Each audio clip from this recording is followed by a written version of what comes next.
आपल्या संजय गांधी निराधार बाळ श्रावण बाळ योजना अशा योजनाही गरिबांच्या सुरू ठेवायच्या आहेत। लाडकी बहिणी पाऊस झालाय मराठवाड्यामध्ये, राज्यात प्रचंड नुकसान झालंय। पंचनाम्यासाठी काही शेतकरी अहवाल दिलाय, फळबागांचंही नुकसान आहे। सर्व कलेक्टरना सूचना गेलेल्या आहेत की मुख्यमंत्री महोदयांनी देखील स्वतः सगळ्यांशी बोललेत। आता या संभाजीनगरच्या कलेक्टर मी स्वतः बोललो आहे आणि आमच्या पालकमंत्र्यांनी देखील आज बैठक देखील घेतली आहे। त्यामुळे तातडीने पंचनामे होतील आणि कुठेही शेतकऱ्यांना वाऱ्यावर सोडणार नाही। आम्ही आपल्याला माहीत आहे की शेतकऱ्यांच्या पाठीशी उभं राहणारं सरकार आपलं महायुतीचं आहे।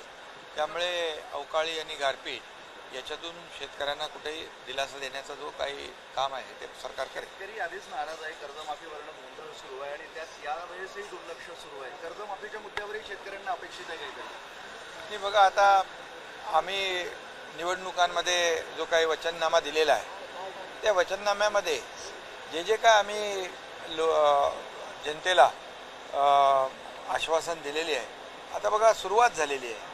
आता एक एक करून आम्ही पुढे जातो टप्प्याटप्प्याने। त्यामुळे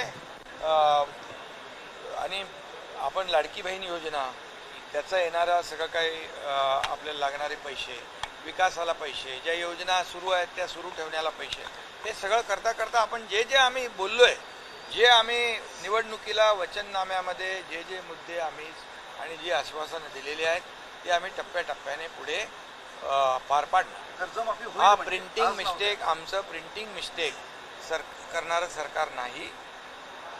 आम्ही जे बोलतो ते करतो आणि लोकांनी आम्हाला भरभरून मतदान केलेलं आहे, लँडस्लाईड मॅन्डेट मिळालेलं आहे। त्यामुळे आमची जबाबदारी आहे आणि आम्ही एक टीम म्हणून काम करतोय। त्यामुळे तुम्ही आता मी जेव्हा आश्वासन दिलं किंवा आम्ही तिघही जेव्हा बोलत होतो त्या निवडणुकीच्या पूर्वी, तेव्हा हेच सांगत होतो की जशी जशी सरकारची आर्थिक परिस्थिती मजबूत होत जाईल आणि शेवटी आपल्याला सगळ्या गोष्टी सगळं सांभाळायचं आहे। हा सरकार विकासाचे प्रकल्पही करायचे आहेत। आपल्या संजय गांधी निराधार बाळ श्रावण बाळ योजना अशा योजनाही गरिबांच्या सुरू ठेवायच्या आहेत। लाडकी बहीण योजनाही आपण सुरू ठेवतोय। हे सगळं सुरू ठेवत असताना शेतकऱ्यांच्या पाठीशी देखील सरकार उभं राहणार आहे। बिलकुल यामध्ये आपल्याला एवढंच सांगतो मी की आमचं सरकार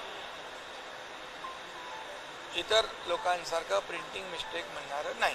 सामाजिक न्याय विभागाला निधी मिळत नाही, त्याच्यामुळे संजय शिरसाट यांनी त्यांचा उल्लेख केलेला पण आहे। तर तो निधी कसा नाही, आता या बजेटमध्ये काही विभागांना नक्कीच काही बजेटमध्ये पैसे कमी मिळाले, परंतु पुढच्या या आपल्या जुलैमध्ये होणाऱ्या पुरवणी बजेटमध्ये हे सगळं शेवटी कसं आहे, हा सर्व आर्थिक विषय आहे। त्यामुळे सरकार म्हणून आम्ही सगळ्यांनी मिळून आमची कलेक्टिव्ह जबाबदारी आहे। कुठल्याही डिपार्टमेंटवर अन्याय करण्याचं कुठलीही भावना सरकारची नाही, भूमिका नाही। आणि आता कमी मिळाले असतील बऱ्याच सगळ्याच डिपार्टमेंटला काही पैसे आपल्याला थोडी काटकसर करावी लागली असेल, परंतु पुढे ती भरून काढली जाईल। अजित पवार राष्ट्रवादी काँग्रेस शरद पवार दोघंही बोलतायत एकमेकांच्या कानात। अरे बाबा, आज आम्ही सहकारला 150 वर्ष झाली आणि म्हणून आपली जी राज्य सहकारी बँक आहे त्याचा कार्यक्रम होता। मी होतो तिकडे, शरद पवार साहेब होते, अजित पवारजी होते, मुख्यमंत्रीजी होते, गडकरी साहेब होते। त्यामुळे तो 150 वर्षाचा मोठा कार्यक्रम होता। त्या कार्यक्रमानिमित्त आम्ही सर्वजण एकत्र आलो होतो। त्यामुळे आता तुम्ही सहकार वाढत चाललाय, पण त्यांच्या दोघांतलं सहकार जास्त वाढत चाललंय। तुम्हाला नवा सहकारी मिळणार आहे। अरे बाबा, प्रत्येक पक्षाचा हा विषय असतो, प्रत्येक पक्षाचा हा अंतर्गत विषय असतो। त्यामुळे शेवटी हे मला विचारलं नाही पाहिजे, तुम्ही त्या दोघांना विचारलं पाहिजे।